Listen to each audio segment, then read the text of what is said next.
మచిలీపట్నం 2009లో నేను విజయవాడ బ్రాంచ్ నుంచి మచిలీపట్నం బ్రాంచ్‌కి ట్రాన్స్‌ఫర్ అవ్వడం జరిగింది. నేను షేర్ మైక్రో ఫైనాన్స్‌లో వర్క్ చేస్తున్నప్పుడు మచిలీపట్నంలో 2 సంవత్సరాలు ఉన్నాను. ఆ 2 సంవత్సరాల కాలము ఎలా గడిచిపోయిందో అసలు తెలిసేదే కాదు.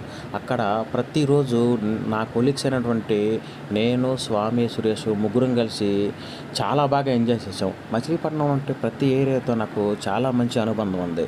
మచిలీపట్నంలో లక్ష్మీ టాకీస్ సెంటర్‌లో మా ఆఫీస్ దగ్గర నుంచి చిలకలపూడి, కోనేరు సెంటర్‌లో ఉన్నటి అప్సరా బాదంపా వరకు ప్రతిరోజు కూడా ఏదో ఒక ఏరియాని కవర్ చేస్తూ ఉండేవాళ్ళం అన్నమాట. అలాగే సాయిబాబా టెంపుల్ బ్యాక్ సైడ్ ఉన్నటువంటి మసాలా బండి దగ్గర చిట్ చాట్ పెడుతూ సరదాగా కబుర్లు చెప్పుకుంటూ ఈవినింగ్ టైంలో ఫీల్డ్ అయిపోయిన తర్వాత కాలం గడుపుతూ ఉండేవాళ్ళం అన్నమాట. అలాగే మచిలీపట్నంలో ఉన్నటువంటి ఫేమస్ బీచ్ అయినటువంటి మంగెనపూడి బీచ్‌కి ఆదివారం వచ్చిందంటే మాత్రం తప్పనిసరిగా మంగెనపూడి బీచ్‌కి వెళ్ళేసి చాలా బాగా ఎంజాయ్ చేసేవాళ్ళం. మచిలీపట్నంలో నాతో పాటు ఉన్నటువంటి స్టాఫ్ అంతా కూడా ఒక స్టాఫ్‌లా కాకుండా ఫ్రెండ్స్‌లా ఉండేవాళ్ళనమాట. ఇక మచిలీపట్నంలో ఆర్‌కే రెస్టారెంట్ అయితే అసలకి చాలా అద్భుతమైనటు బిర్యానీ ఉండేదన్నమాట. మా స్టాఫ్‌లో ఎవరికి మ్యారేజ్ అయినా, ఏ ఫంక్షన్ వచ్చినా, ఏ అకేషన్ ఉన్నా సరే ఖచ్చితంగా స్టాఫ్ అందరం కలిసి ఆర్‌కే రెస్టారెంట్‌కి వెళ్ళి బిర్యానీ తినేవాళ్ళం.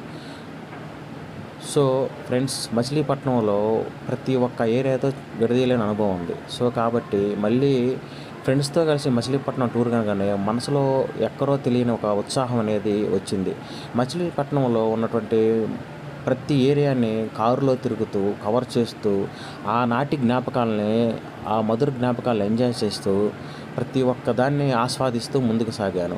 ఇక సొంతగా డ్రైవ్ చేసుకుంటూ ఆ వీధుల్లో కారులో తిరుగుతుంటే నేను పొందిన ఆనందం మాటల్లో చెప్పలేను. సో, కాబట్టి మచిలీపట్నం అనేది నా నా జీవితంలో ఒక మర్చిపోలేనటువంటి ఊరనమాట. మచిలీపట్నంలో ఉన్నన్నాళ్ళు కూడా ప్రతి ఒక్కరోజు చాలా అందంగా, ఆహ్లాదకరంగా గడిచిపోయింది. జీవితంలో ఎన్నో సంఘటనలు, ఎన్నో విషయాలు నాకు మచిలీపట్నంలో మధురానుభూతులుగానే మిగిలిపోయాయి. సో, అక్కడ ఉన్నటువంటి స్టాఫ్ తోటి ఇప్పటికీ నాకు అనుబంధం ఉంది. సో, ఇది ఫ్రెండ్స్ మచిలీపట్నంలో ఉన్నటువంటి నా అనుభవాలు. Thank you.